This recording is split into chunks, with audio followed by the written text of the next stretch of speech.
Welcome back to CNB Bazaar Buzz. It's time for me to answer some of your queries. I have a few of them right here on my phone. The first one came in on carandbike.com from Matthew Abraham. He needs a 6-seater car for his family. The budget has to stay below 20 lakh rupees. What's the best choice considering the daily usage is 20 to 30 kilometers with the occasional long trip? Priority is comfort, good after sales service. Now that's a priority for a lot of people, and that's a place where you find a lot of people are now shopping.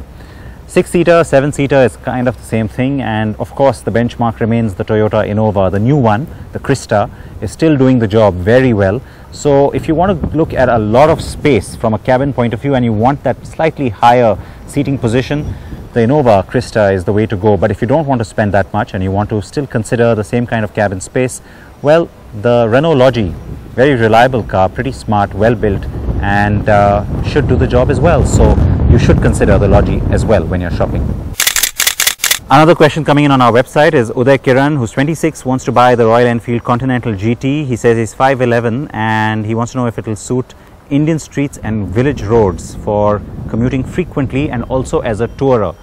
Well, the Continental GT is not necessarily the tourer for a lot of people because of its seating position. Now, if that's something you do find comfortable, well, then it takes on that role really perfectly. From the point of view of bad roads and perhaps village streets, I think you're implying a slightly rugged usage. Well, then maybe you're better off looking at the classic 500 or the 350 from Royal Enfield instead of the Continental GT, or you could even take a look at the new Himalayan. Akash Patnaik is saying that he's confused between the Tata Tiago and the Maruti Suzuki Swift Deca edition. Now that's a new edition as the Swift starts to get onto its last lap in the current edition. So yes, this generation is on its way out, and if that doesn't matter to you, it remains a compelling buy. It's great value, and the Deca edition throws in a little bit extra. But the Tiago, I have to say, becomes even better value, and it is a surprisingly good product coming from Tata. It is perhaps the best car we've seen from the company. And you know what, I'm going to go out on a limb here, and as I have in the past, I'm going to say that you should actually look at the Tiago because it's also the newer model between those two. Next question is from Nilesh, who is looking to buy a new car, and his preference is either the i20 Asta or the Honda Amaze. Both cars are diesel, he says, and I have to say that they're different segments, so it's a difficult choice, though a clear one for me, because when it comes to these two, you really can't compare them on the similar attributes. Now the Amaze, the only thing it does for you is that it's a 3-box car, it's a sedan, gives you that boot, but really the i20 is a more superior product.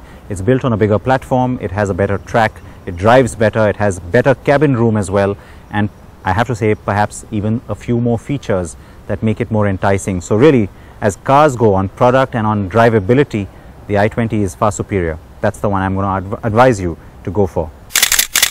In the meanwhile, keep your queries and questions coming to us right here on carandbike.com, or you can of course tweet me at Sid Patamkar.